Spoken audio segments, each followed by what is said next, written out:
नारायण नारायण नारायण नारायण नारायण नारायण नारायण नारायण। आप सभी लोग शेयर करते जाइए, ज़्यादा से ज़्यादा लोगों को जोड़िए, तब तक मंगलाचरण करते हैं। नारायण। हरि ओम तत्सत। श्रीमते रामचंद्राय नमः। ओम नमः परमहंसास्वादित चरणकमलचिन्मकरन्दाय भक्तजनमानसनिवासाय श्री रामचंद्राय।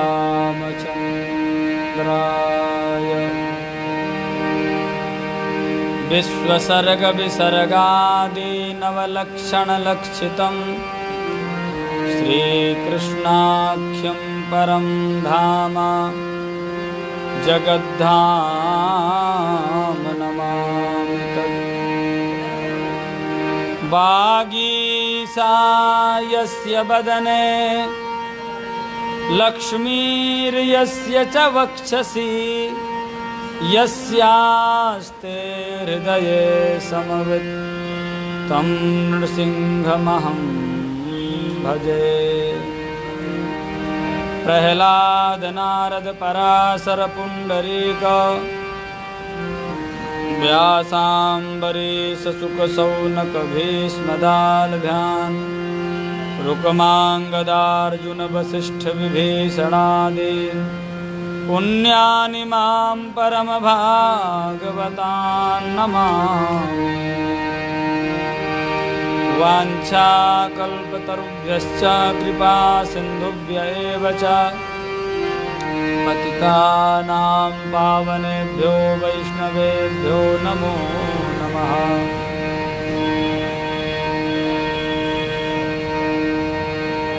यत्र यत्र रघुनाथ कीर्तनं तत्र तत्र कृतमस्तकाञ्जलिं बाष्पवारि परिपूर्णलोचनं मारुतिं नमत राक्षसान्तकम्। गङ्गातरङ्गरमणीयजटाकलापं गौरी निरन्तरविभूषितवामभागं नारायणप्रियमनङ्गमदापहारं वाराणसीपुरपतिं भज विश्वनाथम्। हन्ताय मद्रिरवला हरिदासवर्यो यद रामकृष्ण चरणस्पर्श प्रमोदः मानं तनोति स गोगणयोस्तयोर्यत् पानीयसूयवसकन्धरकण्ठमूलैः। श्रीसीतानाथसमारम्भां श्रीरामानन्दार्यमध्यमाम् अस्मदाचार्यपर्यन्तां वन्दे गुरुपरम्पराम्। भक्त भक्ति भगवंत गुरु चतुर नाम बपु एक, इनके पद बंदन किए नाशहि विघ्न अनेक। श्री वृंदावन बिहारी लाल की जय। श्री सीतारामचंद्र भगवान की जय। श्री राम रसिया हनुमान जी महाराज की जय। श्री गौरी शंकर भगवान की जय। श्रीमद् भागवत महापुराण की जय। श्री वेदव्यास भगवान की जय। श्री सुखदेव जी महाराज की जय। श्री परीक्षित जी महाराज की जय। श्री सूत सौनकाद ऋषिन की जय। ओरछाधीश राम राजा सरकार की जय। श्री कुंडेश्वर भगवान की जय। धजरई धाम की जय। धजरई वाले हनुमान जी महाराज की जय। जगत गुरु स्वामी श्री रामानंदाचार्य भगवान की जय। श्री सद्गुरुदेव भगवान की जय। सब संतन की जय। सब भक्तन की जय। सब विप्रन की जय। गौ मातान की जय। जय जय श्री सीताराम। जय जय श्री राधे श्याम। हर हर हर महादेव। हर हर महादेव।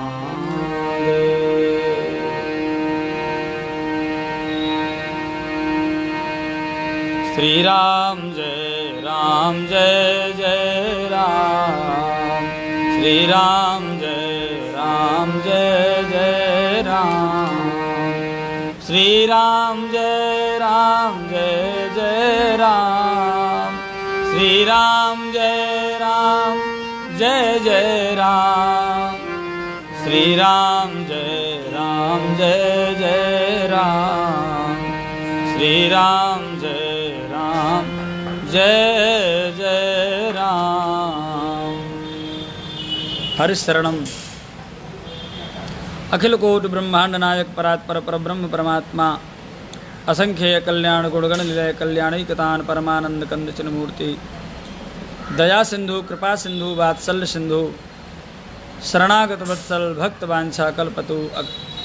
वांछा कल्पतरु अकारण करुणा वरुणालय भगवान श्री राम कृष्ण की महती कृपा करुणा से ओरछाधीश रामराजा सरकार की परम पावन पवित्रतम भूमि बुंदेलखंड की धरा टीकमगढ़ जिले के इस धजरई धाम में पूज्य त्यागी जी महाराज के लाडले आराध्य भगवान श्री हनुमंतलाल जी महाराज की चरण सन्निधि में बैठ करके श्रीमद् भागवत के माध्यम से फेसबुक लाइव सत्संग का आनंद हम लोग ले रहे हैं।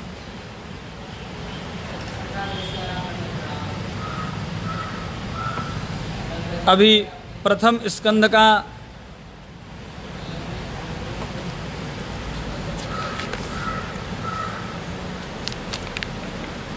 द्वितीय अध्याय चल रहा है। कल हम लोगों ने परसों धर्म अर्थ काम मोक्ष चारों पुरुषार्थों का निरूपण सुना। भगवान की महिमा परसों भी थोड़ी सी श्रवण की और कल भी श्रवण की, और उसके बाद में भगवान की कथा में जब प्रीति हो जाती है तो भगवान श्री हरि आकर के हृदय में विराजमान हो जाते हैं और हृदय के सारे अभद्र कल्मश सब नष्ट हो जाते हैं। हृदय की ग्रंथि का छेदन हो जाता है, सारे संशय नष्ट हो जाते हैं, कर्म बंधन से छुटकारा मिल जाता है, कर्म की ग्रंथि खुल जाती है और परमात्मा का दर्शन हो जाता है, श्री हरि का दर्शन हो जाता है।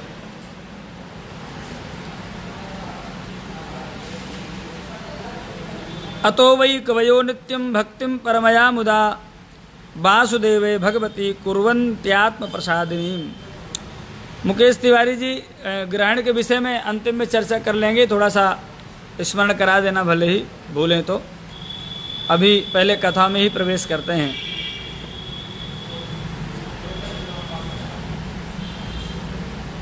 भगवान के दर्शन से हृदय की ग्रंथि कर्म बंधन आदि से छुटकारा मिल जाता है, जो कल हमने इसी विषय में विश्राम किया था। इसीलिए बुद्धिमान लोग नित्य निरंतर बड़े आनंद के साथ भगवान श्री कृष्ण के प्रति प्रेमा भक्ति रखते हैं, प्रेम लक्षणा भक्ति करते हैं, जिससे आत्म प्रसाद की प्राप्ति हो जाती है। सत्वं रजस्तम इति प्रकृतेर्गुणास्तैः युक्तः परः पुरुष एक इहास्य धत्ते स्थित्यादये हरिविरिञ्च हरेति संज्ञाः श्रेयांसि तत्र खलु सत्त्वतनोर्नृणां स्युः।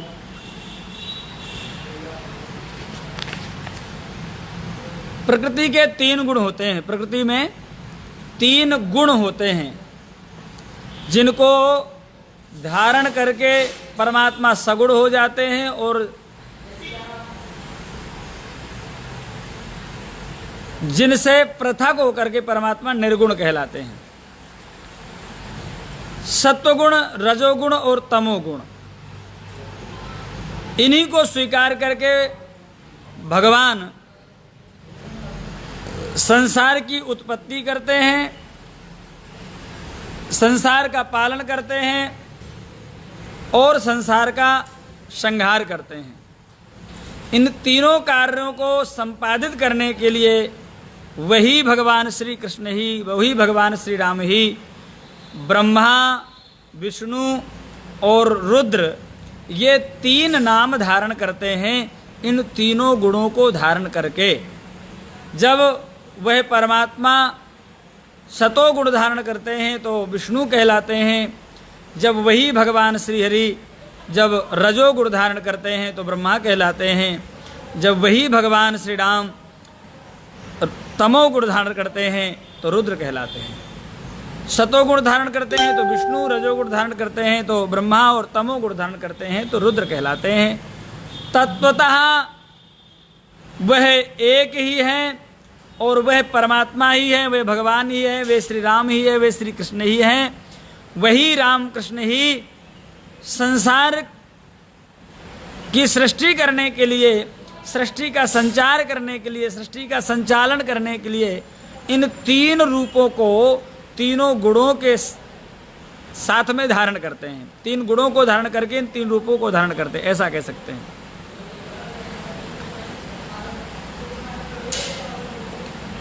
यद्यपि यह तीनों नाम श्री राम कृष्ण नारायण के ही हैं, श्री राम कृष्ण ही इन तीनों स्वरूपों को धारण करते हैं, फिर भी हम जीवों को आराधना करने के लिए भगवान विष्णु का ही स्वरूप श्रेष्ठ माना गया है। भगवान विष्णु की उपासना से ही कल्याण का विधान है। जैसे पृथ्वी के विकार लकड़ी की अपेक्षा धुआं ज़्यादा श्रेष्ठ होता है और उससे भी ज़्यादा श्रेष्ठ होता है अग्नि, क्योंकि अग्नि से ही वह धुआं प्रकट होता है।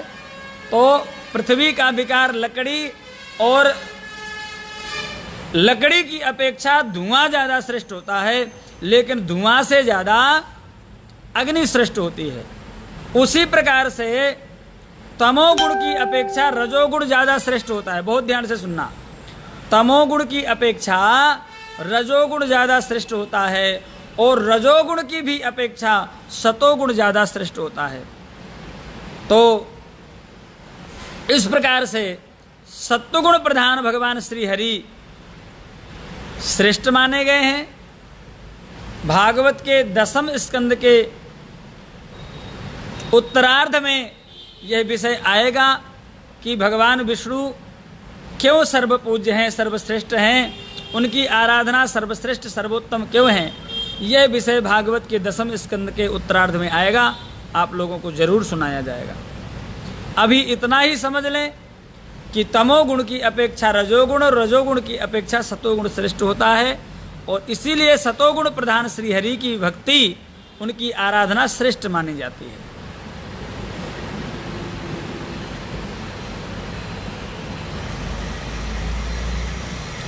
भेजरे मुनयोथाग्रे भगवंत मधोक्षजम सत्वम विशुद्धम क्षेमाया कल्पन्ते ये नुतानिहा। प्राचीन युग में महात्मा लोग अपने कल्याण के लिए विशुद्ध सत्वमय भगवान विष्णु की ही आराधना किया करते थे। अब भी जो लोग उनका अनुसरण करते हैं वे उन्हीं के समान कल्याण भाजन हो जाते हैं। अतः भगवान श्री हरि की ही उपासना करना चाहिए। जो लोग मुमुक्षवो घोर रूपान हित्वा भूतपति नथा नारायण कला शांता भजन्ति न सूयभा। जो लोग इस संसार सागर से पार जाना चाहते हैं, इस भवसागर को पार करना चाहते हैं, अर्थात जो मुमुक्षु जन हैं, सुधी जन हैं, बुद्धिजीवी हैं, अपना कल्याण करने की इच्छा रखने वाले हैं, वह लोग यद्यपि किसी की निंदा नहीं करते हैं, किसी भी देवता की निंदा नहीं करते हैं, उनसे द्वेष नहीं करते हैं, लेकिन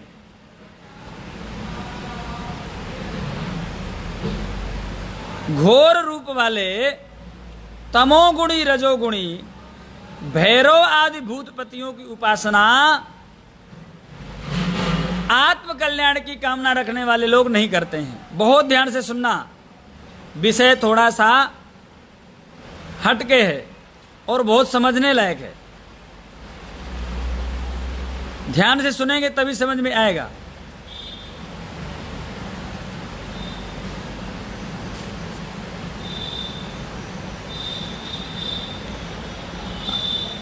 हरिकेश मीणा जी आप तो भगवान मीन के वंशज हैं। मत्स्यावतार भगवान का सर्वोत्तम अवतार है, सर्वश्रेष्ठ अवतार। हमारे नाभा गोस्वामी जी ने सबसे पहले मीन भगवान का ही नाम लिया। आप नित्य कथा में जुड़िए, आपको निश्चित ही कल्याण का मार्ग मिलेगा, ठाकुर जी कृपा करेंगे। और सहज में यदि कल्याण का मार्ग जानना चाहें तो भगवान का नाम जब चालू कर दो, इतना ही पर्याप्त है। बाकी ज़्यादा विषय समझना है तो नित्य प्रति कथा में जुड़ें। तो हम कह रहे थे कि आत्म कल्याण की कामना रखने वाले जीव को तमोगुण रजोगुण प्रधान भैरव आदि की उपासना नहीं करना चाहिए। हम आपको बहुत सरलता से सहजता से समझाने का प्रयास करें इस विषय को। जैसे औषधियाँ 3 प्रकार की होती हैं। औषधियाँ, रोग का निदान करने वाली औषधियाँ 3 प्रकार की होती हैं। एक तो अंग्रेजी दवाई होती है जिसको एलोपैथिक कहते हैं, दूसरी होम्योपैथिक औषधि होती है और तीसरी आयुर्वेदिक औषधि के होती है। आयुर्वेदिक औषधि ग्रहण करने वाले लोग थोड़ा सा देर में लाभ प्राप्त करते हैं।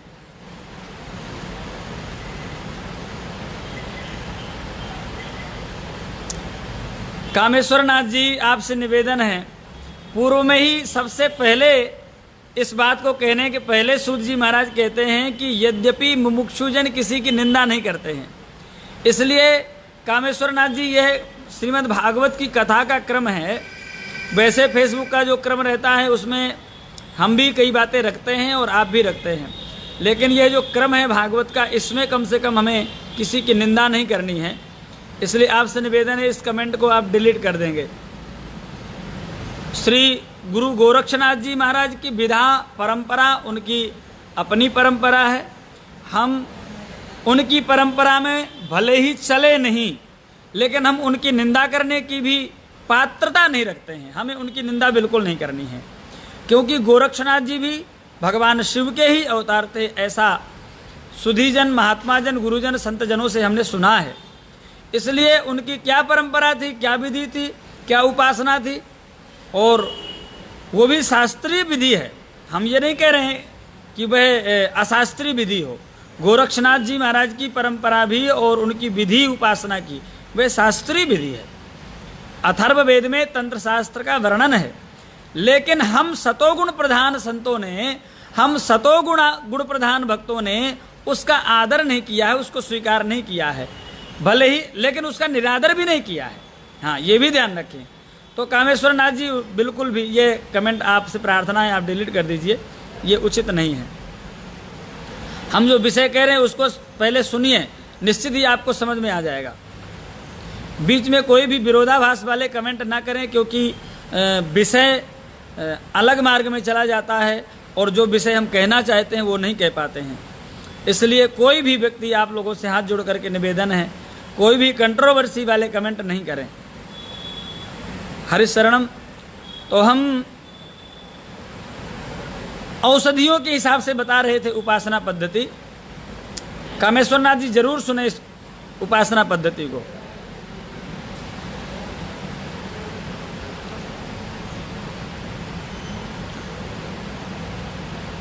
हम कह रहे थे आयुर्वेदिक औषधि के विषय में। आयुर्वेदिक औषधि यद्यपि थोड़ी से देर में लाभ होता है, लेकिन वह रोग को जड़ से नष्ट कर देती है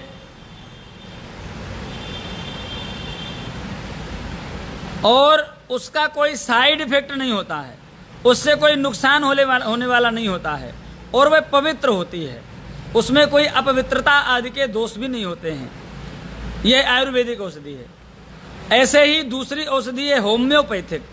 होम्योपैथिक औषधि भी कारगर तो होती है, लेकिन उसको हम महात्मा लोग इसलिए स्वीकार नहीं करते हैं क्योंकि ऐसा सुना है कि वह अपवित्र वस्तुओं से बनती है और ठीक ठीक से जड़ से रोग को समाप्त करने की सामर्थ्य उसमें भी नहीं होती है, देर भी काफी लगती है उसमें। तीसरी औषधि होती है एलोपैथिक, जो अंग्रेजी आजकल चलती हैं। वह अंग्रेजी जो दवाइयाँ हैं वह जल्दी तो असर दिखाती है, लेकिन रोग को जड़ से ठीक नहीं करती है, अपितु रोग को दबा देती है अकेले, और उसके साइड इफेक्ट बहुत हैं। एक रोग को ठीक करने का हम इलाज कराते हैं, दूसरा रोग उसी गोली से तैयार हो जाता है। जैसे आजकल शुगर, हार्ट, ब्लड प्रेशर आदि की समस्याएं जो हो रही हैं, उसका कारण ये दवाइयाँ ही हैं मूल रूप से, क्योंकि उन दवाइयाँ आजकल आ रही हैं अन्य रोगों की, उनमें कुछ ऐसे अंश डाले जाते हैं जो उन दवाइयों को खाने वाले लोगों को शुगर निश्चित होता है। यह दवाई बनाने वाले लोग ऐसा षड्यंत्र कर रहे हैं, अंग्रेजी दवाइयों वाले। इसलिए उन अंग्रेजी दवाइयों को बिल्कुल नहीं लेना चाहिए। प्रयास करें कि पंच प्राणायाम करें, योगाभ्यास करें और खान पान शुद्ध रखें, बीमारी ना हो, गोली नहीं खानी पड़े तो ज़्यादा उत्तम बात है। और यदि कोई समस्या हो भी जाए, कोई रोग हो भी जाए, तो आयुर्वेदिक औषधि लेने का ही प्रयास करें। अब हम आपको जो तीनों गुणों के विषय में समझा रहे थे, तीनों उपासना पद्धति के विषय में समझा रहे थे, उसको थोड़ा सा समझ लें। उपासना पद्धति भी 3 प्रकार की होती हैं। एक वैष्णवी आराधना जो सत्वगुण प्रधान है, और एक कर्मकांड की उपासना जो रजोगुण प्रधान है, और एक तंत्र शास्त्र की उपासना, तांत्रिक विधि, यह तमोगुण प्रधान है। तो सत्व रज तम तीनों गुणों की उपासना हो गई।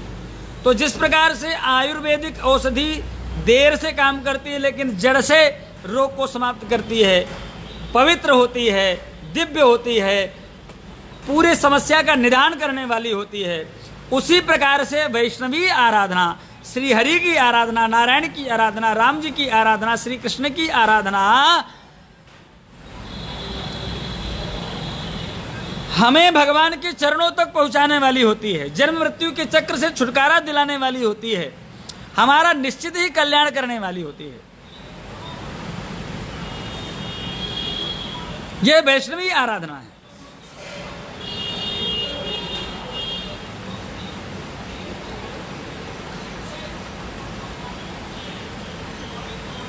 कल्याण निश्चित है और कोई साइड इफेक्ट नहीं है, कोई नुकसान नहीं है उससे।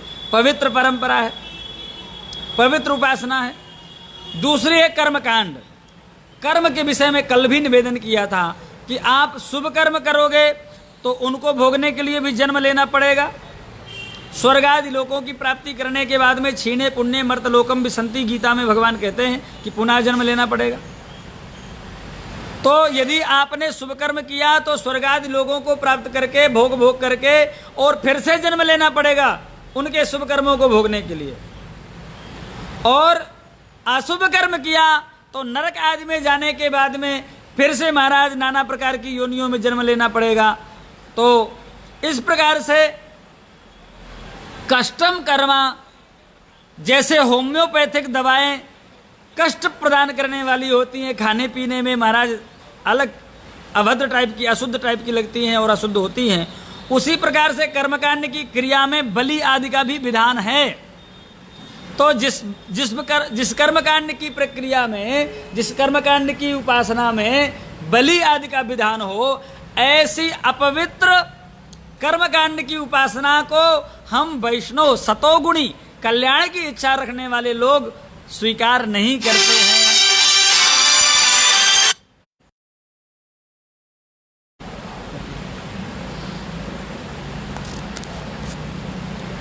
हरिशरणम फोन आ रहा था। तो कर्मकांड की क्रिया रजोगुण प्रधान है और होम्योपैथिक औषधि की तरह अखाद्य है, अपवित्र है, अतः उसको भी स्वीकार नहीं करना है, कर्मकांड को भी। अब आइए तमोगुण में। तमोगुण माने तंत्र शास्त्र। तंत्र शास्त्र जो भैरव काली आदि की उपासना है, जो शमशान में रह करके लोग बाग अघोर पंथ की उपासना जो करते हैं, जिसको अभी हमारे हिंदू महासभा के श्री राम जन्मभूमि का जो फाइल चोरी वाला जो केस है, जिसमें सुभाष भान साध नाम के बाबू का मर्डर हो गया था और फाइल चोरी हो गई थी। राजनाथ सिंह जी उसमें मुख्यमंत्री थे उस समय, और वह केस अभी भी हिंदू महासभा के कामेश्वर नाथ जी लड़ रहे हैं, हमारे बड़े स्नेही हैं और बड़े संघर्षवान हैं। तो जो जिस बात को ये कह रहे थे, तो जो तमोगुणी साधना है काली भैरव आदि की, वह अंग्रेजी दवा के समान है। आपको कोई समस्या है, आप किसी तांत्रिक अघोरी के पास में पहुंच गए और अघोरी वो उसने कुछ झाड़ फूक करी और आपको कुछ देर के लिए लगता है कि हम ठीक हो गए, लेकिन उसके बाद में कई बार तो वो जो जिन्न जगाए रहते हैं, वह जिन्न के द्वारा जो ठीक करते हैं, तो वो जिन्न उल्टा परेशान करने लगता है, वो और ज़्यादा परेशान करने लग जाता है, एक नई समस्या खड़ी हो जाती है। अर्थात गोली से जो आपने जो रोग ठीक करने का प्रयास किया, वह रोग तो ठीक हुआ नहीं जड़ से, और एक नया रोग और तैयार हो गया, साइड इफेक्ट, उसी को साइड इफेक्ट कहते हैं। तो उसी प्रकार से तंत्र करने वाले लोग जो हैं, कई बार जो जल्दी से झाड़ फूक वालों के पास में पहुंच जाते हैं ना, बच्चा थोड़ी सी बीमार हो गया, पेट में दर्द हो गया, रोने लग गया, बुखार आ गया, माताएं दौड़ करके किसी झाड़ फूक वाले के पास में पहुंचती हैं। हम हाथ जोड़ करके निवेदन करते हैं, भूल करके भी उन झाड़ फूकियों के पास में नहीं जाएं, वे भभूत फूकने वाले लोगों के पास में नहीं जाएं। हाँ, आप लोगों से प्रार्थना है, आप लोगों को यदि लगता है कि भूत प्रेत कुछ लगा है, तो आप हनुमान जी के मंदिर में जाएं, हनुमान जी की प्रदक्षिणा करवाएं, हनुमान जी का जो बीरी प्रसाद, जो महावीरी है, उसको लगा दें, हाँ, सिंदूर को, और निश्चित है नासे रोग हरे सब पीरा, जपत निरंतर हनुमत बीरा, हाँ, भूत पिशाच निकट नहीं आवे, महावीर जब नाम सुना, पूरा हनुमान चालीसा पढ़ लो। और ज़्यादा कुछ करने के नहीं, हनुमान चालीसा पढ़िए और पानी पिला दीजिए अपने बालक को, निश्चित ठीक हो जाएगा। किसी को भी भूत प्रेत की दिक्कत हो, नारायण कवच का पाठ करिए, राम रक्षा स्तोत्र का पाठ करिए, हाँ, हनुमत कवच का पाठ कीजिए। ये वैष्णवी उपासना है और इसमें कोई आपको नुकसान होने वाला नहीं है, हानि होने वाली नहीं है। लेकिन आपने काली भैरव की उपासना की और ठीक ठीक से कर ली तो हो सकता है कुछ लाभ हो, लेकिन यदि वे सिद्धि करने में त्रुटि हो गई तो महाराज काली फिर रक्त पी लेती है। अब ये समझ लीजिए, महाकाली है वो। जैसे हमने एक सिद्धि करने वाले एक व्यक्ति को देखा, एक महात्मा ने सिद्धि की और उनके आचार्य ने, गुरु ने उन्हें बताया था कि जब तुम्हारी सिद्धि पूर्ण होने वाली होगी तो 2 सांप प्रकट होंगे और वह सांप आपके नाक के माध्यम से प्रवेश करेंगे और नाक के माध्यम से प्रवेश करके वो घुसने लगेंगे। जब जैसे ही पूरे सर्प जैसे ही अंदर चले जाएंगे तो आपको सिद्धि प्राप्त हो जाएगी, वह सिद्धि ही सर्प के रूप में आएगी।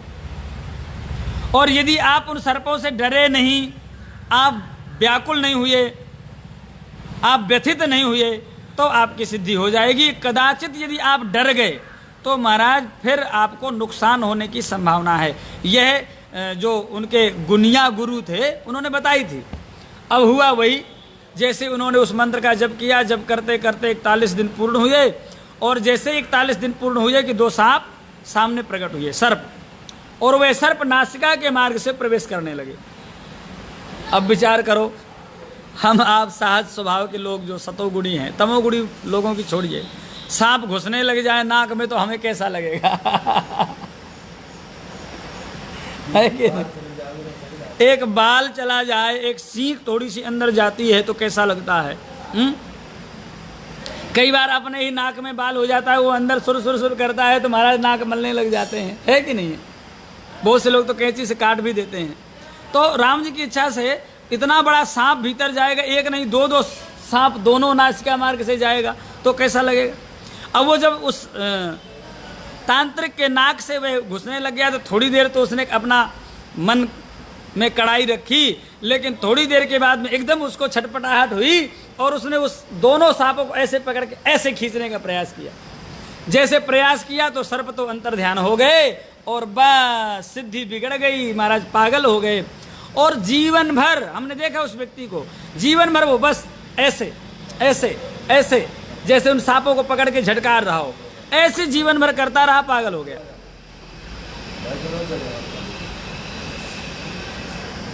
तो तांत्रिक साधना जो है वो समुचित नहीं है, उचित नहीं है, पवित्र नहीं है। हमारे महाराज जी बताते हैं, गोवर्धन में एक वैष्णव महात्मा तंत्र के चक्कर में पड़ गए, किसी तांत्रिक के चक्कर में आ गए और उन्होंने तंत्र साधना की। सर जी, एक वैष्णव महात्मा तंत्र मंत्र के चक्कर में पड़ गए और उन्हें किसी ने बता दिया लक्ष्मी प्राप्ति का अनुष्ठान कोई।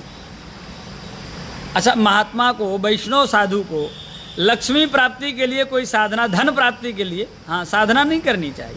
अरे नारायण प्राप्ति की साधना करो, लक्ष्मी मैया तो उनके चरण दबाने के लिए स्वाभाविक आ जाएंगे, है कि नहीं है?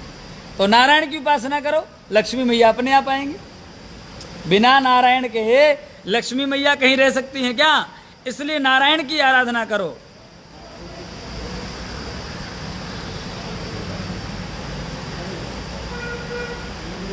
तो राम जी की इच्छा से प्रभु नारायण भैया राधे राधे विराज। तो हम कह रहे थे वैष्णव महात्मा की बात, गिरिराज जी की बता रहे। एक वैष्णव महात्मा ने धन प्राप्ति की इच्छा से एक सिद्धि करने का मन बनाया और वही तांत्रिक मंत्र जपने लगे। महाराज वटवृक्ष के नीचे, हमारे गिरिराज जी में आश्रम में वटवृक्ष है, उसी वटवृक्ष के नीचे वो जप कर रहे थे। जब करते करते जब 41 दिन पूर्ण हुए तो महाराज एक बंदर आया, बंदर, और वह बंदर ऊपर डाली में बैठ करके और पतला पतला महाराज दीर्घ शंका, पतला पतला इतना भयंकर महाराज किया, इतना ज़्यादा किया उसने कि पूरा वो महात्मा जो है पूरे सन गए, पूरा शरीर सन गया, इतना ज़्यादा किया। महाराज 5 मिनट तक वो पोंकता ही रहा उसके ऊपर, सीधे कहा जाए तो पूरा महाराज बंदर की महाराज कितना दुर्गंध होता है, भयंकर, बहुत दुर्गंध आती है। लेकिन महात्मा को तो धन प्राप्ति की करनी इच्छा थी, तो महाराज वो बैठे रहे। उसके बाद में उन्होंने जाकर के हमारे परम सद्गुरुदेव भगवान अनंत श्री संपन्न ज्ञान वैराग्य भक्ति की प्रतिमूर्ति, साधुता की प्रतिमूर्ति भक्तमाली जी महाराज से जाकर के निवेदन किया कि महाराज ऐसी ऐसी घटना आज घटी हमारी साधना में। महाराज जी बड़े दुखी मन से बोले, श्रीमान जी आपकी साधना पूरी हो गई, आपको अब बहुत शीघ्र बहुत धन मिलने वाला है, आप बहुत जल्दी धनवान हो जाएंगे। लेकिन हनुमान जी महाराज ने आपको सिद्धि पूर्ण होते समय ये बताया कि वह धन इस मल के समान है, वह धन की महिमा इस मल से ज्यादा नहीं है। ये उन्होंने आपको ज्ञान कराया, अब आप उस मल को स्वीकार कर लीजिए, कोई बात नहीं है। महाराज बाद में वो बहुत बड़े महामंडलेश्वर जगत गुरु बने और आज भी हैं वो महात्मा, हम नाम नहीं लेंगे। तो कहने का तात्पर्य यह है कि अब आप लोगों को समझ में आ गया होगा कि सतोगुणी, रजोगुणी और तमोगुणी तांत्रिक उपासना, कर्मकांड की उपासना और वैष्णवी आराधना में क्या अंतर है। इसलिए हमें ना तो तमोगुणी तांत्रिक उपासना करनी है, झाड़ फूक के चक्कर में नहीं पड़ना है, काली भैरव की उपासना के चक्कर में, शराब चढ़ाने के चक्कर में। अब भाई यदि आप काली भैरव की उपासना करोगे तो आपको मुर्गा भी चढ़ाना पड़ेगा, आपको शराब भी चढ़ाना पड़ेगा। हम आपसे निवेदन करें, हम उज्जैन कुंभ के दौरान 6 महीना उज्जैन में ही रहे, 6 महीने तक वहाँ हमारा अखाड़े का संघर्ष था, तो वहाँ पर रहे और अपने अखाड़े में वहीं सांदीपनी मुनि आश्रम में वहीं पड़े रहे। लेकिन राम जी 6 महीने में एक बार भी वहाँ जो भैरव जी का मंदिर है ना, जहाँ सुना है, हाँ, तो सिंहस्थ में वहाँ भैरव जी का जो मंदिर है, वहाँ बताते बोतल चढ़ा दो तो बोतल पी जाते पूरे भैरव जी, ऐसा सुना है हमने। अपने राम जी नहीं गए भैया, अपन तो वहाँ रहे, दूर से ही प्रणाम कर लेते थे, हे भैरवनाथ आपको प्रणाम है, हमारे ऊपर कृपा बनाए रखना, ठीक है ना, परेशान नहीं करना, हम आपकी नगरी में पड़े हैं। महाकाल का दर्शन करने जाते थे, हरसिद्धि मैया का दर्शन करने जाते थे, लेकिन ना तो भूखी माता गए और ना भैरव की दर्शन करने गए। इसका मतलब उनका विरोध नहीं है, वो ठीक है, एक पद्धति है वो, लेकिन वो लोक तक सीमित है, इस इहलौकिक पृथ्वी लोक तक ही सीमित है। आपको धन दौलत मिल जाएगी, आपको सिद्धियां मिल जाएंगी, आपको वाक्पटुता मिल जाएगी, आपको नाना प्रकार के सिद्धियां मिल जाएंगी, वो ठीक है, लेकिन आपका कल्याण हो जाए ये संभव नहीं है। तंत्र से आप अपना आत्म कल्याण नहीं कर सकते हैं, तंत्र से आप मोक्ष प्राप्त नहीं कर सकते हैं, तंत्र से आप भगवान का दर्शन प्राप्त नहीं कर सकते हैं। इसलिए तांत्रिक उपासना के चक्र में भगवान के भक्त को, आत्म कल्याण की कामना रखने वाले भक्त को तंत्र के चक्र में नहीं पड़ना चाहिए और ना रजोगुणी कर्मकांड के चक्र में पड़ना चाहिए, क्योंकि कर्मकांड में भी कई प्रकार के ऐसे यज्ञ हैं जिनमें बलि का विधान है। उन्हीं बलि के विधान को रोकने के लिए भगवान बुद्ध का प्राकट्य हुआ था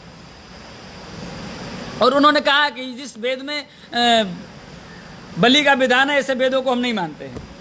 उनका मतलब ये नहीं था कि वेद का बहिष्कार करना चाहते हो, उनका मतलब ये था कि किसी जीव की हिंसा ना हो।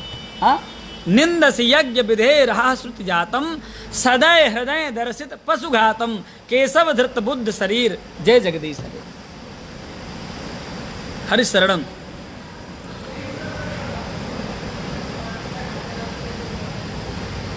तो हमें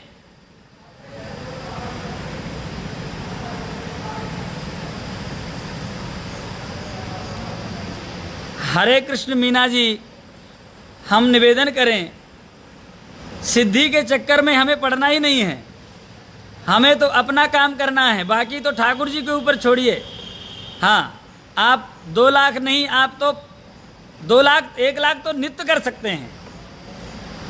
1 लाख गुरु मंत्र का जप, नाम जप तो नित्य कर सकते हैं, तो 2 लाख आप कितने दिनों में करें ऐसी आवश्यकता नहीं है। आप तो हम कहते हैं जीवन भर खूब नाम जप करिए। सिद्धि के चक्कर में पड़ेंगे तो सिद्धि केवल आपको इस लोक तक ही रखेगी, अतः सिद्धि के चक्कर में ना पड़ के भगवान की आराधना कीजिए। और कर्मण्ये वाधिकारस्ते मां फले सुखदाचना, गीता में भगवान कहते हैं कि आप अपना काम करिए, फल की इच्छा मत रखिए, फल ठाकुर जी के ऊपर छोड़ दो। हाँ, ठाकुर जी फल देंगे आपको, उनको क्या देना है। हरि शरणम। गुरु भाई राघवदास जी धन्यवाद प्रणाम। तो अतः हमें कर्म कांड के चक्र में भी नहीं पड़ना है, हमें तो वैष्णवी आराधना करना है। और वैष्णवी आराधना तो महाराज श्री कृष्ण से प्रेम ही सर्वोत्तम आराधना है। जैसे हम अपने पुत्र से प्रेम करते हैं ऐसे श्री कृष्ण से प्रेम करने लग जाएं। जैसे हम अपनी पत्नी से प्रेम करते हैं ऐसे हम श्री कृष्ण से प्रेम करने लग जाएं। माताएं जैसा प्रेम अपने बच्चों से, अपने पति से करती हैं, ऐसा ही प्रेम श्री कृष्ण से करने लग जाएं। जैसी श्रद्धा हम अपने पिता के प्रति रखते हैं, जैसी निष्ठा अपने पिता के प्रति, माता के प्रति रखते हैं, ऐसे ही निष्ठा श्रद्धा अपने श्री कृष्ण में, श्री राम जी में हम रखने लग जाएं। बस यही सर्वोत्तम आराधना है। और आगे आप पूरे भागवत को सुनेंगे तो श्री कृष्ण उपासना की पद्धति पूरी भागवत की कथा में आगे आप लोगों को मिलेगी। विस्तार से हम आगे बताएंगे आप लोगों को, लेकिन आपको रोज़ सुनना पड़ेगा, जुड़ना पड़ेगा। हम ठाकुर जी से प्रार्थना करते हैं कि यह क्रम चलता रहे। अभी तो व्यस्तता नहीं है, कोरोना के काल में थोड़ी सी फुर्सत है, कथाएं बंद हो गई हैं, लेकिन जब कथाएं चलेंगी तब भी मैं 1 घंटे का समय आप लोगों के लिए फेसबुक के माध्यम से ज़रूर निकालूंगा। 1 घंटा भागवत आपको मैं फेसबुक में प्रयास करूंगा। रघुनाथ जी की कृपा बनी रही, आप लोग भी भगवान से प्रार्थना करें कि यह क्रम चलता रहे, कोई बाधा नहीं आए, क्योंकि करने कराने वाले तो भगवान ही हैं, वही सामर्थ्य देंगे हमें ये सब करने के लिए। तो हमारा जो विषय था आज का, अभी जो हम कह रहे थे कि हमें सतोगुण, रजोगुण और तमोगुण में तमोगुणी उपासना, रजोगुणी उपासना नहीं करना है। यदि आत्म कल्याण की कामना है तो हमें सतोगुण प्रधान श्री हरि श्री कृष्ण की आराधना करनी है, श्री राम जी की आराधना करनी है, श्री नारायण की आराधना करनी है। भूत प्रेत भैरव काली आदि की उपासना के चक्कर में नहीं पड़ना है। लेकिन एक निवेदन और है, यदन्नाह पुरुषो भवति तदन्नास्तस्य देवता।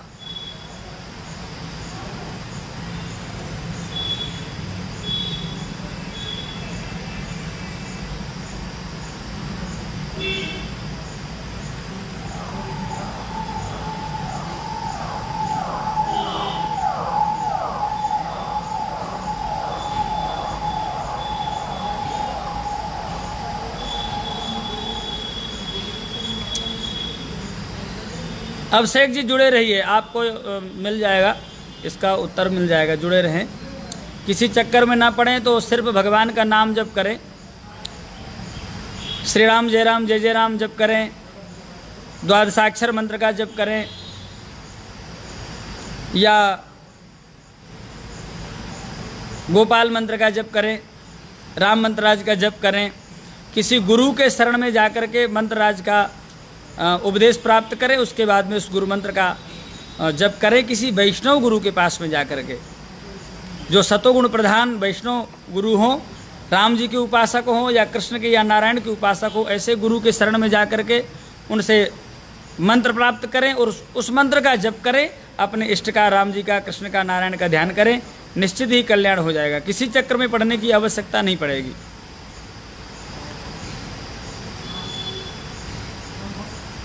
बाकी मार्ग उस जप के द्वारा अपने आप रघुनाथ जी प्रशस्त करते जाएंगे, मार्ग खोलते जाएंगे।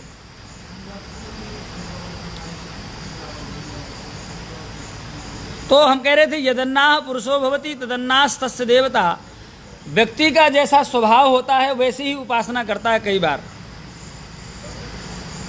अपने स्वभाव के अनुसार वह देवता भी चुनता है।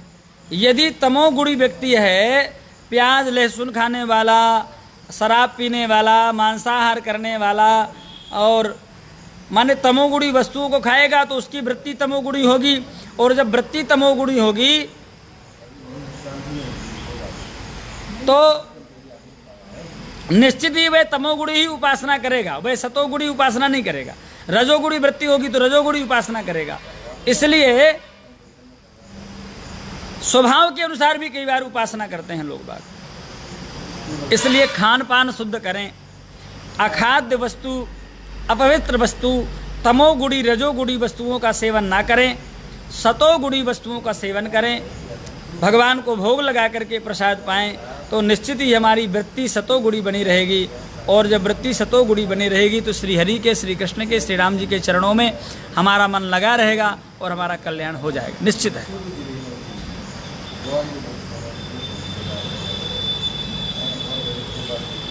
वासुदेव परा वेदा, वासुदेव परा मखा, वासुदेव परा योगा, वासुदेव परा क्रिया।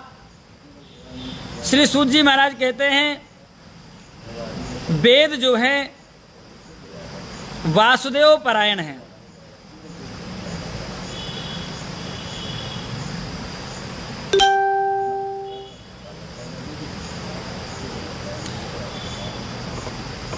पराम्बा धाम महाराज श्री, हम विरोध बिल्कुल नहीं कर रहे हैं। आपने शुरू से नहीं सुना इसलिए आप ऐसा कह रहे हैं। समस्या ये है कि ज्ञान देने वाले लोग थोड़ा सा सुन करके ही ज्ञान देते हैं। यदि आपने प्रारंभ से सुना होता तो आप इस बात को नहीं कहते। पराम्बा धाम वाले महाराज श्री, आपने यदि प्रारंभ से सुना होता तो आप इस बात को नहीं कहते। हमने विरोध बिल्कुल नहीं किया है। हमने कहा है कि कर्मकांड की भी एक विधा है, तंत्र की भी एक विधा है, लेकिन वह तमोगुणी रजोगुणी हैं। हमारी उपासना जो पद्धति है, हम अपने सिद्धांत का प्रतिपादन करने का अधिकार रखते हैं। आपका सिद्धांत कर्मकांड का है, आप उसका प्रतिपादन कीजिए। और हमने कहा है कि हम उसका विरोध नहीं करते हैं, लेकिन हमारी सतोगुणी जो उपासना है उसको हम श्रेष्ठ करने का अपना अधिकार रखते हैं कि उसको अपना श्रेष्ठ बताएं, और हम उसको अच्छे तथ्यात्मक तरीके से हमने उसको श्रेष्ठ सिद्ध किया है।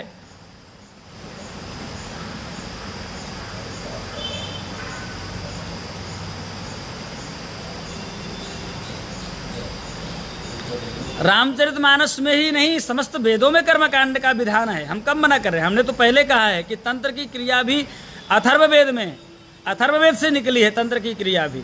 हम मना नहीं कर रहे हैं, लेकिन हमारी वैष्णवी जो पद्धति है उसमें हम कर्मकांड को स्वीकार नहीं करते हैं, हम ना तंत्र को स्वीकार करते। इसमें हर्ज क्या है? अपनी अपनी पद्धति है, अपनी अपनी परंपरा है, अपना अपना मार्ग है। आप करिए कर्मकांड, आपको बधाई हो। लेकिन जिस कर्मकांड में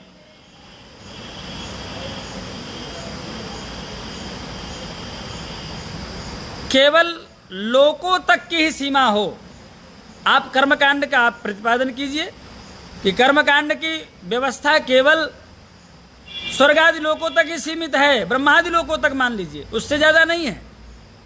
भगवत प्राप्ति का उपाय कर्मकांड में नहीं है।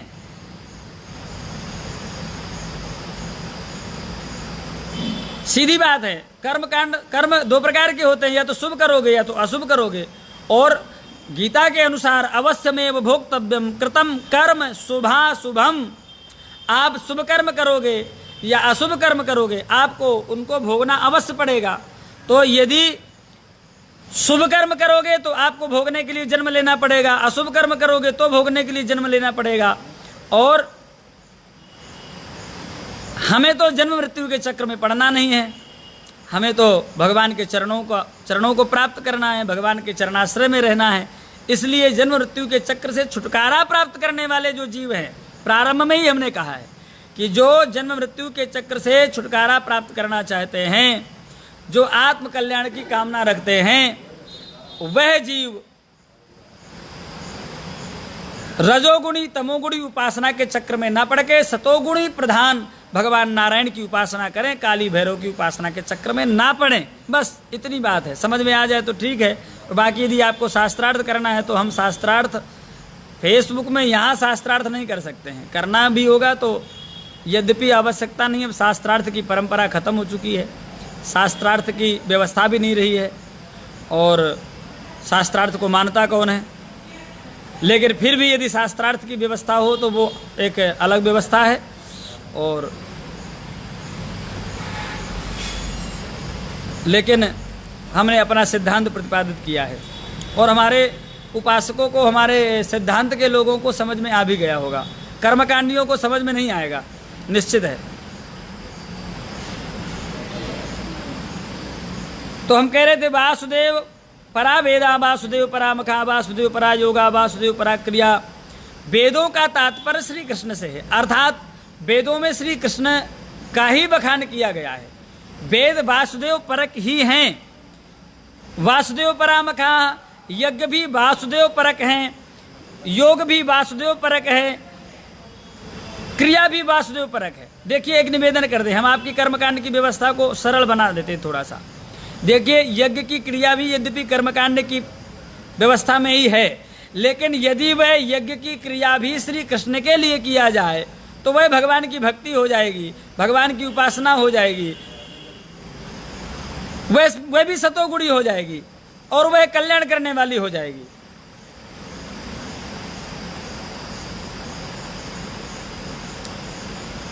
बिल्कुल सही कह रहे कामेश्वर नाथ जी। तंत्र मंत्र तो मुसलमान भी कर लेते हैं और वे भी लोगों को भड़का देते हैं, नाना प्रकार के चक्र में डाल देते हैं, इसलिए तंत्र मंत्र के चक्र में नहीं पड़ना है। तो कर्मकांड की जो व्यवस्था, हमारे अभी कोई महात्मा जुड़े थे, वो कह रहे थे, तो कर्मकांड करना है तो श्री कृष्ण के लिए करो, यज्ञ करना है तो श्री कृष्ण के लिए करिए, योग करना है तो श्री कृष्ण के लिए करिए, तपस्या करना है तो श्री कृष्ण के लिए करिए, कोई भी क्रिया करना है तो वह श्री कृष्ण के लिए करिए, उत्तम हो जाएगी। वो ज्ञान जो है वो श्री कृष्ण के लिए हो, वासुदेव परम ज्ञानम वासुदेव परम तपः, तपस्या भी श्री कृष्ण के लिए हो, वासुदेव परो धर्मो वासुदेव परागति ही, धर्म भी वासुदेव परायण होना चाहिए और वासुदेव परागति ही। गति तो राम जी वासुदेव ही है, रामम बिना का गति। श्रीमद् वाल्मीकि, महर्षि वाल्मीकि कहते हैं रामम बिना का गति, राम जी के अलावा कोई गति है ही नहीं है। हाँ, कितना भी दौड़ लो, गति माने गम्यते असौ सा गति। हाँ, जाने के अर्थ में, जहां जाया जाए, लक्ष्य, गति माने लक्ष्य, जहां जाना हो, गंतव्य। हाँ, तो गंतव्य श्री राम जी के अलावा और कोई है ही नहीं है। प्यारे बंधुओं, आप संसार में कितना भी दौड़ लो, लेकिन दौड़ते दौड़ते एक दिन थक जाओगे। गोस्वामी तुलसीदास जी महाराज कहते हैं, जैसे उड़ जहाज को पंछी पुन जहाज पे आवे, हरिजू मेरो मन अनथ कहाँ सुख पावे। भक्त श्रीहरि से कहता है कि जीव कितना भी भटक ले, कर्मकांड में भटक ले, तपस्या में भटक ले, योग में भटक ले, संसार में यत्र तत्र सर्वत्र खूब भटकता रहे, लेकिन महाराज अंततो गत्वा उसको जैसे जहाज का पंछी पूरे समुद्र में उड़े, कई बार जो जहाज जाते हैं समुद्री जहाज, उनमें पक्षी बैठ जाते हैं और वो समुद्र में चले जाते हैं और फिर वो जहाज से उड़ करके फिर थोड़ी दूर उड़ते हैं, उड़ते उड़ते उड़ते उड़ते पूरे समुद्र में उड़ करके आ जाएं, लेकिन बैठने की जगह उन्हें कहीं मिलेगी? बोलो कहाँ मिलेगी? सब जगह जल है, उथाल तरंगे समुद्र की महाराज उठ रही हैं, उन तरंगों में बैठेगा तो महाराज से तराम हो जाएगा। अर्थात वह कहीं जब बैठने की जगह नहीं पाता है, उसको कहीं स्थान नहीं मिलता है, तो फिर क्या करता है? कहते जैसे उड़ जहाज को पंछी पुण्य जहाज पे आवे, फिर वो लौट करके अंततो गत्वा उसी जहाज पे आता है। उसी प्रकार से ईश्वर अंश जीव अविनाशी चेतन अमल सहज सुखराशि श्री हरि का अंश, श्री नारायण का अंश, श्री कृष्ण का अंश यह जीव कितना भी भटक ले संसार में, लोक लोकांतरों में, नाना प्रकार की सिद्धियों में, साधनाओं में, योग में, कर्मकांड में, तपस्या में, नाना प्रकार के मार्गों में कितना भी भटक ले, अंततो गत्वा उसको आना पड़ेगा श्री कृष्ण के ही चरणों में। कल्याण उसका श्री कृष्ण के चरणों में ही होगा, शांति उसको श्री कृष्ण के चरणों में ही मिलेगी।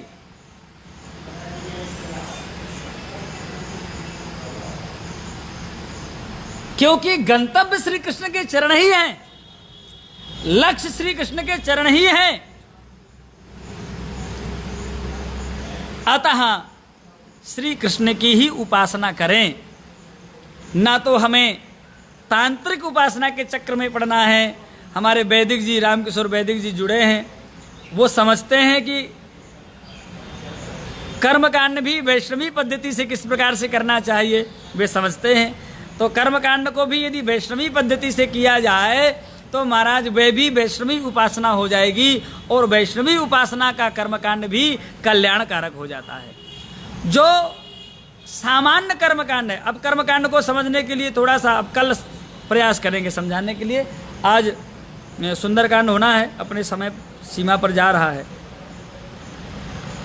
तो ना तो कर्मकांड के चक्र में पड़ना है, न तपस्या तंत्र मंत्र के चक्र में पड़ना है। भगवान श्री हरि की सतोगुण प्रधान आराधना हमें करनी है, ये श्री सूत जी महाराज बता रहे हैं। और सृष्टि के आदि में वे श्री हरि भगवान ने, तिवारी जी, रावण की भक्ति रजोगुणी और तमोगुणी थी, वह भी एक नंबर का तांत्रिक था महाराज। रावण भी एक नंबर का तांत्रिक था, उसका वर्णन श्रीमद् वाल्मीकि रामायण में काफ़ी आया है, और वो विषय बीच में आ जाएगा।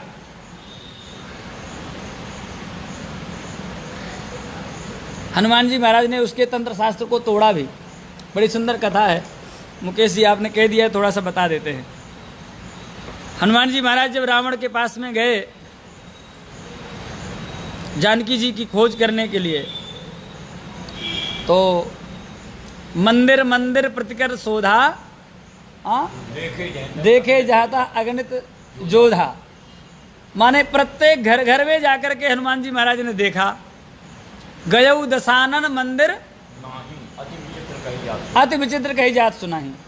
दशानन के घर में भी गए, लेकिन वहाँ भी मंदिर महु न दीख बे देही, ऐसे ही है ना, वहाँ भी जानकी जी को नहीं देखा। हाँ, एक बार हनुमान जी चौंक गए, वाल्मीकि रामायण के अनुसार एक बार हनुमान जी चौंक गए जब उन्होंने देखा कि रावण के बगल में मंदोदरी सो रही है। तो उन्होंने सोचा कि शायद हो सकता है यह दिव्य सुंदरी जो रावण के पार्श्व में विश्राम कर रही है, हो सकता है जानकी जी हों। तो यह सोच करके एक बार हनुमान जी बड़े प्रसन्न हुए, इतने प्रसन्न हुए हैं। श्री सुदर्शन सिंह चक्र जी महाराज ने लिखा है अपने ग्रंथ में, आंजनेय की आत्मकथा एक ग्रंथ लिखा है, तो उसमें वो लिखते हैं कि उस समय हनुमान जी इतने प्रसन्न हो गए कि अपने वो वानर स्वभाव जैसा प्रदर्शन करने लगे। वह जो स्तंभ थे ना उसमें महल में, उन स्तंभों में बार बार महाराज उतरने चढ़ने लगे। और एक बार तो उनकी इच्छा हुई, जैसे बंदर तेजी से बोलते हैं ना, चिचिक चिचिक करते हैं और वैसे आवाज़ करते हैं प्रसन्नता में, तो खंभे को हला करके कई बार वृंदावन जाओ तो दर्शन होता है, तो वो करने की इच्छा हुई, लेकिन फिर अपने आप को संभाला कि यदि मैंने ऐसा किया तो ये सब जग जाएंगे और फिर मैं अपने लक्ष्य को प्राप्त नहीं कर सकूंगा। तो राम जी की इच्छा से हनुमान जी महाराज ने अपने आप को संभाला और फिर देखा ध्यान से, और उन्होंने चिंतन किया कि जानकी जी रावण के पार्श्व में इस प्रकार से हमारी जगत जननी पराम्बा भगवती माँ सीता इस प्रकार से निश्चिंत होकर के नहीं सो सकती हैं। जिस प्रकार से मंदोदरी निश्चिंत होकर के रावण के पार्श्व में सो रही है, यदि जानकी जी होती तो इस प्रकार से नहीं सो सकती, क्योंकि वो तो महान पतिव्रता अपने राम जी के बिना इस प्रकार से निश्चिंत कैसे हो सकती हैं। ये जानकी जी नहीं। फिर विचार किया कि निश्चित ही ये मंदोदरी है। तो हनुमान जी महाराज ने वहां पर एक तंत्र किया। परसारिया जी, हनुमान जी महाराज ने सोचा कि यह रावण बहुत बड़ा तांत्रिक है, अतः इसके साथ में तंत्र ही किया जाए। तो हनुमान जी महाराज तो ज्ञानी नामाग्र गण्यम है, सकल गुण निधानम है, सारे गुण उनमें आश्रय ग्रहण करते हैं। तो हनुमंतलाल जी महाराज ने एक चेटिका तंत्र होता है, चेटिका तंत्र, तंत्र शास्त्र में, उस चेटिका तंत्र का प्रयोग किया हनुमान जी महाराज ने। और जैसे ही उस मंत्र का प्रयोग किया तो रावण की चोटी और मंदोदरी की चोटी, रावण की शिखा तो थी ही, ब्राह्मण था, तो महाराज रावण की शिखा मंदोदरी के केसों से जाकर के और बंध गई, गांठ लग गई।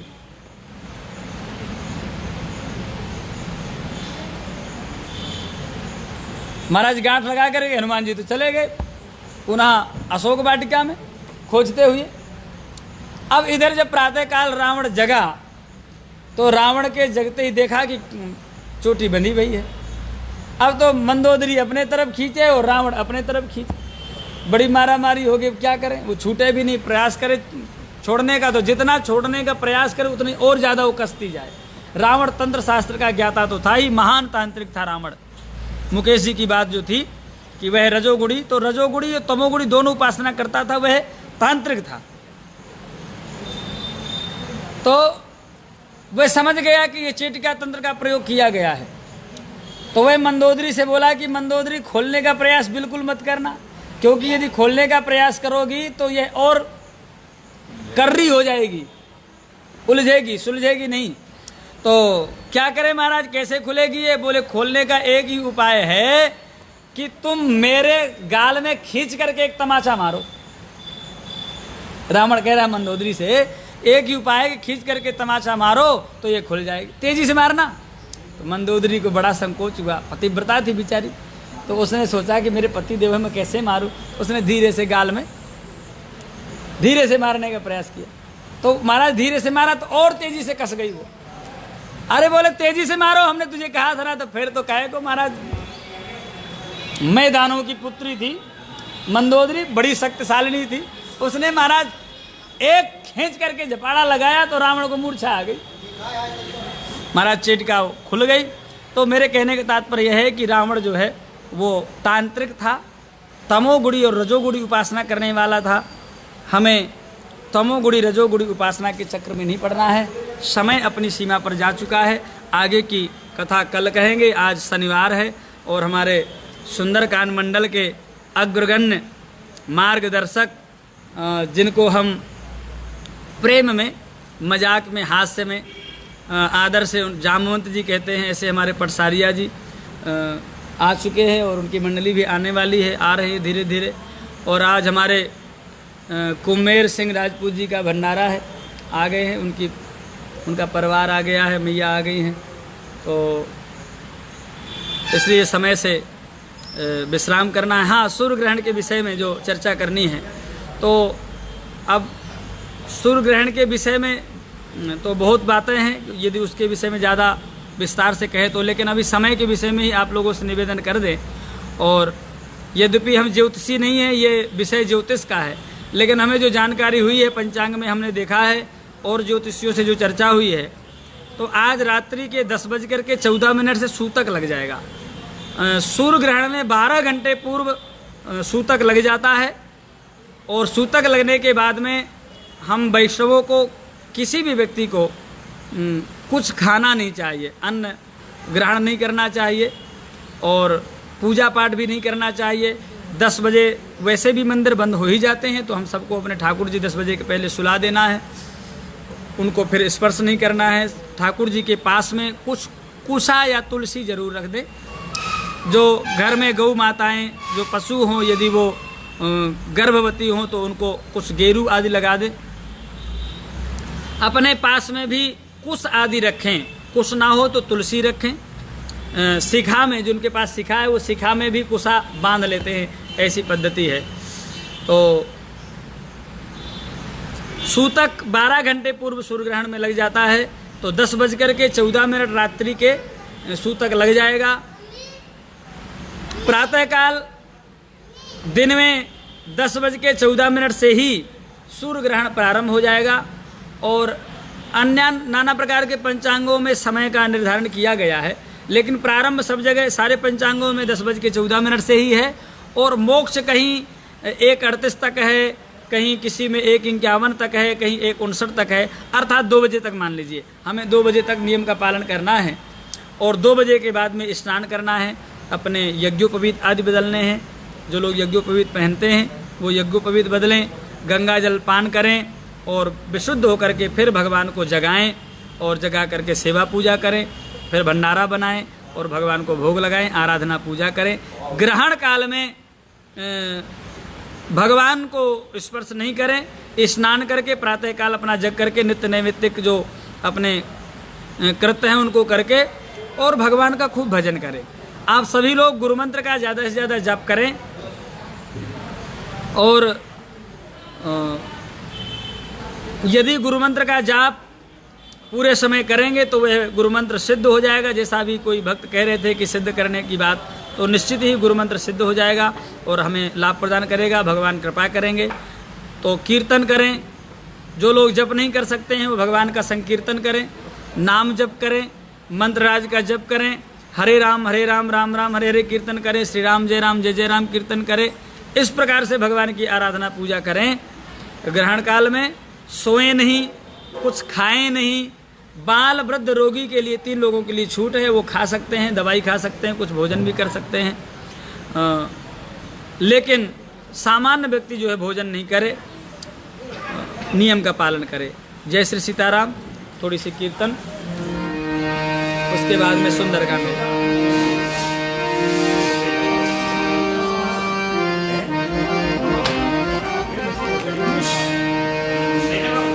श्री राम जय जय राम। हाँ बेटा, 2 बजे तक कुछ नहीं खाना है। श्री राम जय जय राम। श्री राम जय जय राम। श्री राम जय जय राम।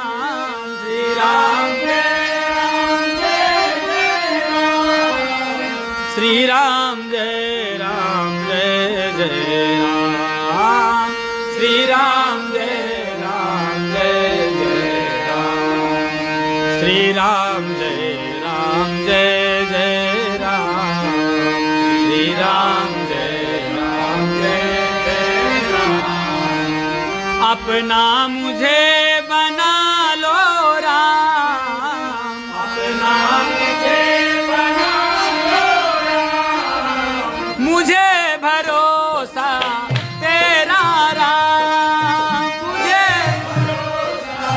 तेरा करुणा कर अपना लो, करुणा कर श्री राम जय जय राम। श्री राम श्री राम जय जय राम।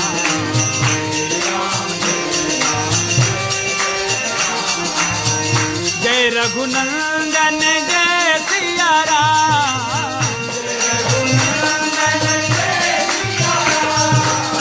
जानकी वल्लभ सीता राम। जानकी वल्लभ श्री राम जय जय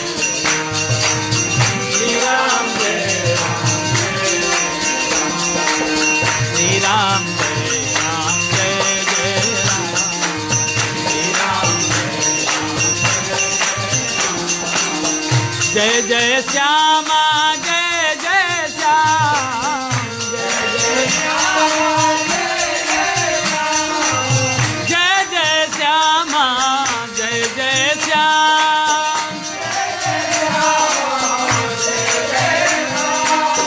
जय जय श्री वृंदावन धाम, जय जय पावन राधे तेरो नाम, पावन राधे,